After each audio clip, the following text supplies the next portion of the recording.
All right, guys, what's going on? Welcome back to Chris's Sports Corner. Real quick, I want to talk about this NFL list that came out. It's the top 10 explosive runners. And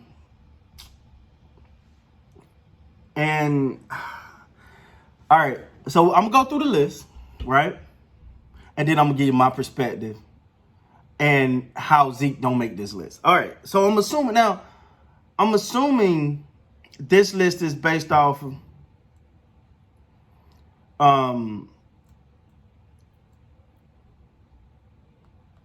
okay, so it's based off of minimum carries,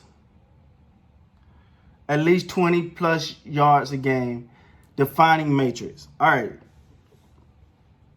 Percentage of runs of 15 plus miles an hour. All right, let's go here. Number 1, Lamar Jackson. You can write that off as a yes. I'll take that one. Number 2, Dalvin Cook. He had a tremendous year. Shout out to Florida State. Raheem Mostert for the 49ers. Kenyon Drake always been a fan of him, even when he was at, I think it was Miami he was at. Aaron Jones, not a big fan of the guy, but he's a pretty good running back. I'll give him that. Philip Lindsay, great story. I get it. Marlon Mack, okay. Todd Gurley. Now, this one surprised me. I don't know how Todd Gurley make this list, but okay. Christian McCaffrey. Now, that's someone who I think should have been a lot higher on this list, actually. But hey, it is what it is. And Chris Carson from Seattle. Now, first of all, let me say this. I'm not knocking down the players on here. You know, these players are great. They're in the NFL, obviously they're great. But I want to point this out. I'm doing this video because I want to point out the fact that Zeke is not on this list. So if I'm looking, I want to look at the matrix, and so when you look at it, it says, and as I said, a minimum of 100 carries, at least 20 carries of 10 plus yards, and percentage of runs of 15 plus miles per hour. So, now Zeke obviously had a down year last year, and so I could see why he's not on this list, just based off of those metrics. But this list, to me personally, it don't mean nothing. Okay, who cares who's the most explosive? You know what I'm saying? But I do want to overall say Zeke did have a down year last year. And that's mainly for a number of reasons. One, I don't think I think missing training camp really hurt Zeke. I don't look at Zeke as a disciplined worker. And what I mean by that is, you notice every year he comes in a little chubby. He kind of work his way back into shape. He get in the mid-season form. He started going.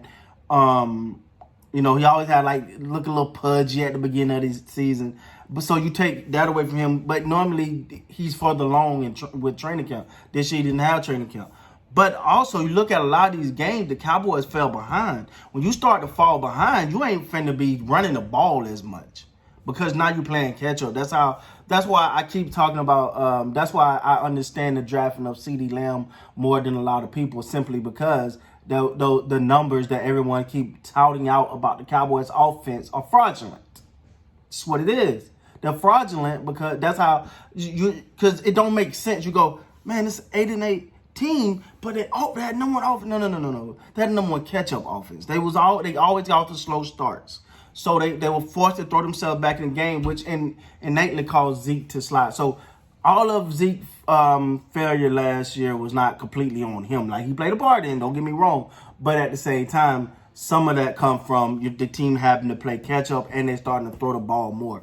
And, you know, that, you know, it's going to be interesting to see how this goes with the new regime in town. If Mike McCarthy decide to go, you know, pass heavy or a good 50-50, I know what they say. I've seen the interviews. I know what they say. But a lot of times that's just lip service. I want to know, what do you plan on doing once the season start going? I want to know if they plan on pushing Zeke a lot more. Are they going to rely on Zeke? I think they can have a great balanced attack. And I think the weapons outside are going to really open things up for Zeke, because with Gallup, Amari, and CeeDee Lamb, you cannot crowd that box. I'm sorry. That should have a field day if they decide to crowd that box with Amari. CeeDee Lamb, and Gallup on the outside. And I'm looking at Gallup to have a pretty big year too. So it's kind of interesting, because with all these new passing weapons, it really gonna make it a lot easier for Zeke. And I think this is gonna be the first time Zeke is not the bell cow that he's been in the past. I think he's gonna average. His carries are gonna be, but I think he's gonna have a higher yards per carry just because of the weapons.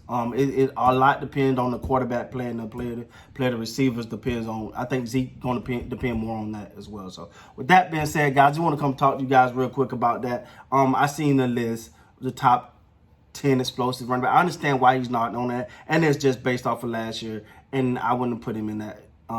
Just off of last year numbers anyway, I wouldn't put him all in this list. But I do think that he gonna have a bounce back season. I think Zeke is gonna have a great season, and it's gonna make it hard on defenses coming up. I think they're gonna have continuity. They're gonna have an identity. They're gonna have a game plan, and it's gonna be a great game plan. It's gonna be different. We're not gonna be able. I don't know about y'all, but I could call the plays. But coming up to the line, like I remember sitting watching the game, look over and be like, I bet this will run play to the left. Oh, I told you. So, I'm looking forward to that not being the case.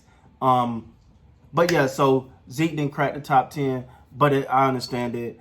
And based off of last year, he shouldn't have been there. It's just what it is. We're not gonna act like he should have been. But I do think he's poised for a bounce back. So, hey, I'm ready, man. Let's get it. With that being said, please like, comment, and subscribe to the channel. Until next time, you guys be good.